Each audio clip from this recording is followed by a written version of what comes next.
Everybody, Cliff Yates. I'm live, vertical on YouTube. Hope you're doing great today. This is a new day, a renewing of your mind every day. And I'm heading to the gym. Gonna get it done, everybody. Thanks, everybody, especially all the recent subscribers who've jumped on board, who really are making it clear to themselves, especially, that they know that they are meant for more. Hey, this is Cliff Yates, live, raw and real, everybody. That's right, there's no teleprompter, there's no notes. I'm driving to the gym right now, so you know, and I think everybody knows. If you haven't already, subscribe to the channel, hit that button. We're a community of progress here. Cliff Yates, crazy, I'm crazy motivated. Crazy all the time. I would be considered probably insanely motivated, but that's all right. I don't give a shit on the judgment or opinions of other people as long as I know in my heart and mind I'm doing and saying the right things to live better every day in every way. Bringing joy to other people. You can't help somebody else without helping yourself. Impossibility.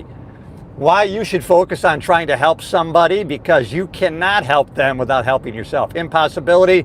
It's one of those laws of nature. Now listen, I think everybody knows they're meant for more. Everybody. 100%. In their hearts and their minds, they know, listen, I'm meant for more. I know everybody believes that and thinks that. At some time during their day, their year, their life, they know, hey, I'm meant for more. That's 100%, I believe, of the people. Now, the percentage of the people who will do something about it, take action on that, is not 100%. You and I are in that group. It doesn't matter what is happening, it's happening for us. And that's a paradigm. That's a habit of thought processes. It's a way of thinking that's become habitual. That's a paradigm. And when we change that by choice, we make a paradigm shift, as Bob Proctor would say, to think in a different way and to then take massive action based on that thinking, then something gets employed. Our central nervous system goes a little bit crazy and says, hold on. There's a terror barrier that comes up. Stop what you're doing. You're comfortable where you are. What are you doing? You got a great job, a great career. You've got great stability. What the hell are you doing? You're going to be taking massive action in a different direction. You're comfortable.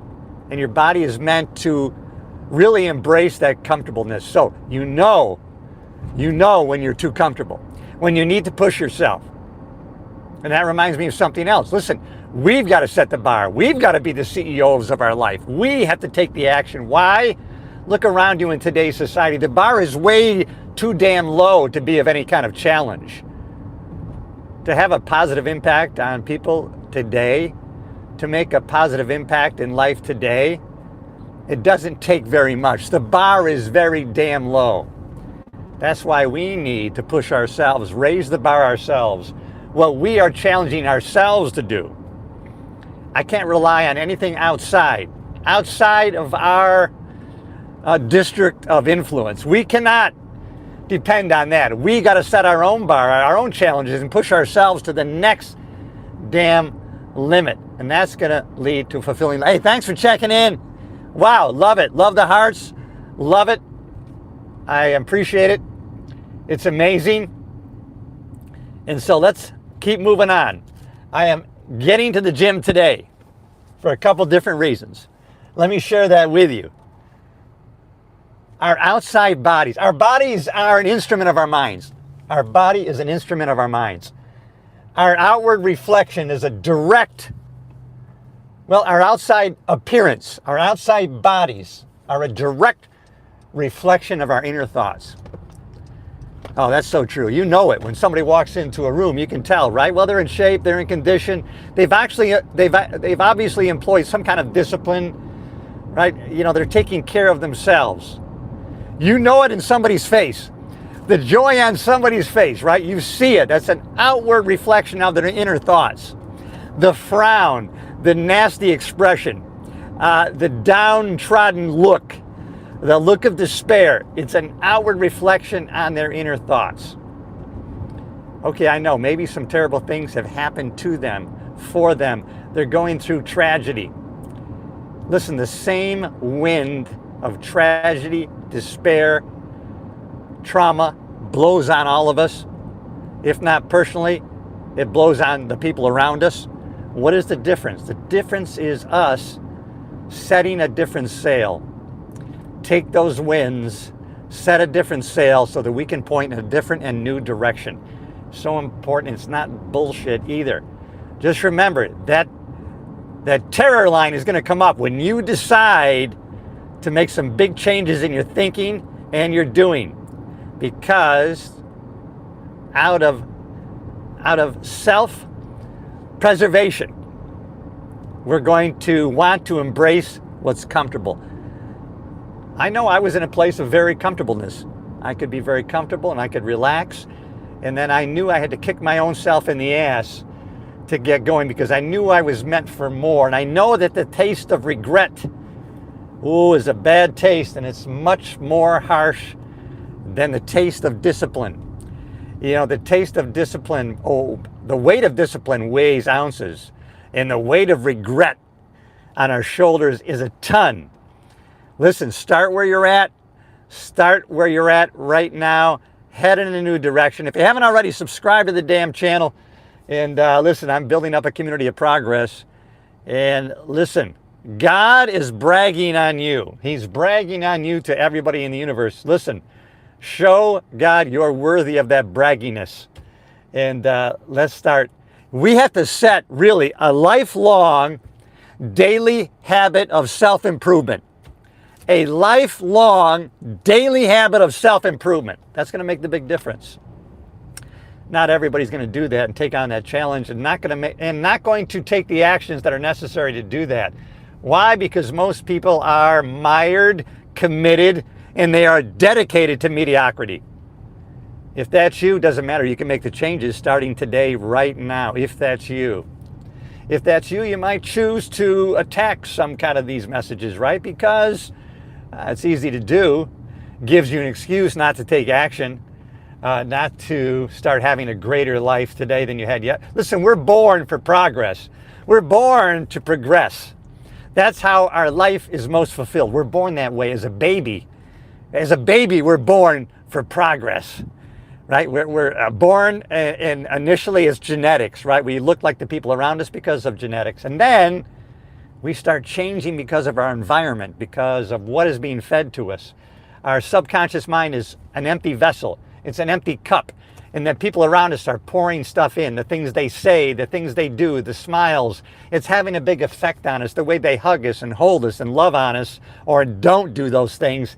Pouring into our subconscious mind, it's going to create who we are. Now, we can change that at any time. We can start changing through spaced repetition of things we say, believe, and do.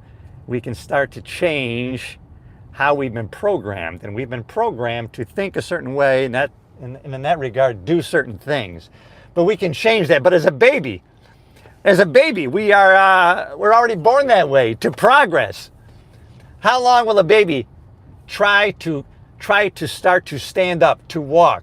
Until a baby will do it until they get standing, till they grab onto that couch and pull themselves up on their shaky legs. They will do it until. How often will they fall back on their ass before they are able to walk and take that first step? Until. They will continue to do that. As a baby, we are born with that inbred drive to progress. Absolutely. It's only life outside influence programming that starts to teach us, you're not meant for more. That's enough. You're not capable. Why do you think you can do that? You know, for safety reasons, people we love maybe start to really put those messages in our heads that are going to limit us. Hey, thank you for checking in. Do I like golf? Listen, I like golf. I'm glad you brought that up. Do I like golf? I like golf because of the way Bo Jackson likes golf. Bo Jackson, who was a great success in football. He was a champion. I think he was a Heisman Trophy winner. Then he was a champion pro baseball player. And just the other day, he was on a podcast, Bo Jackson. And Bo golfs. And Bo says, I'm a shitty golfer. And Bo said, and the person who interviewing him said, why do you golf, Bo? I mean, you've been a great success. Because everything else I've tried, I have excelled at. And golf humbles me. It intimidates me. I'm shitty at it. I stare at that. I would rather have that golf ball come at my face at 90 miles an hour. That little golf ball on the tee intimidates me. When I stand over that golf ball and people are watching me, I tremble with insecurity. And that's why he golfs, because everything else he excels at. He's been a great success at, but not golf. It challenges him. It humbles him, and he hasn't been able to overcome and be successful at golf. And that's why he golfs. And so that reminded me, I says, I don't golf because, well, it takes usually 4 hours to do 18 holes, but it's the same with me. I suck at it. There were times when I got pretty good. Well, not pretty good. I would say that my best score was 84 for 18 holes. And that's a legitimate 84. It's funny, right? When you golf with people, their true character shows up. It was actually exhausting for me because I would see, you get to the green and people are tallying up their scores, right? Hey, I had a 4. Oh, I had a 6. If I had a 7, I said I had a 7. But then you would see people and say, I have 5. I'm thinking 5. The guy was in the tree 4 times before he even came close to the. The guy had a minimum of an 8, and I had a 5. And then, so then you end up having to keep everybody else's score because they're not keeping it accurately. And if you challenge them on it, they go, oh yeah, that's right, I had a 7. They won't say that I lied. They'll just say, oh, I made a mistake on that. Thank you for checking on me. But then that becomes exhausting. But I was always golfing with these people, and I remember they would tell them, yeah, you know what, man, I shot a 79 last week. And then I golf with them, and they actually shoot like 100, 105. I keep my appointments with myself. I'm honest with myself the best I can. I think, our minds do a couple of things automatically to process information in a more efficient way, right? So our mind tends to, our brains tend to generalize, distort, and eliminate and delete. Generalize, distort, and delete. That's why I say all those, they always, I never, because it makes it easier to process information if we generalize and we delete, right? Our body, think of it this way, right? If you live in a house where a train goes by every hour and it's very loud, people will come over to your house, or initially you keep hearing that train. And eventually your mind goes, okay, I paid attention to that train because it was loud, it disrupted my thoughts, and I thought it might be dangerous, it might be hurtful, and I want to stay alive. And then your brain says, okay, that noise is not a danger. So I don't need to pay attention to that anymore. And that's why some friend comes over to your house and they go, holy shit, that train, how do you live with this? Oh, I didn't even hear it.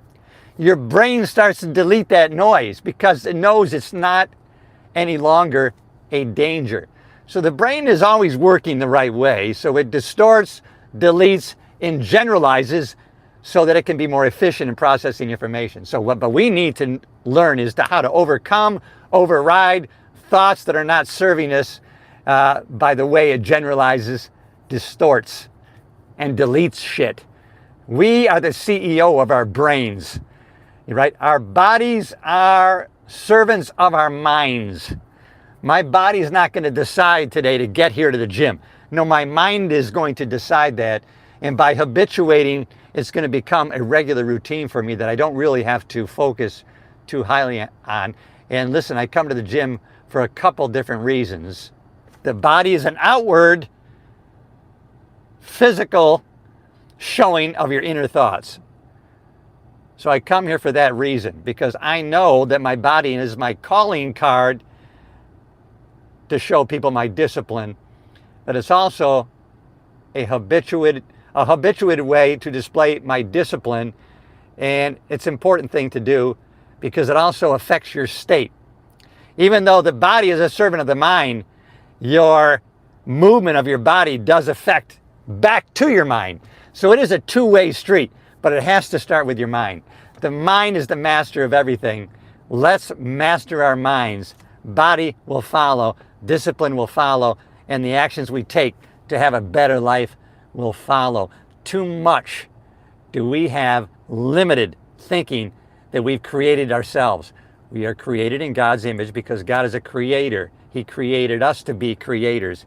And so when we're in the realm of creating and not competing, but if we are creating and we create our thoughts are going to dictate our actions.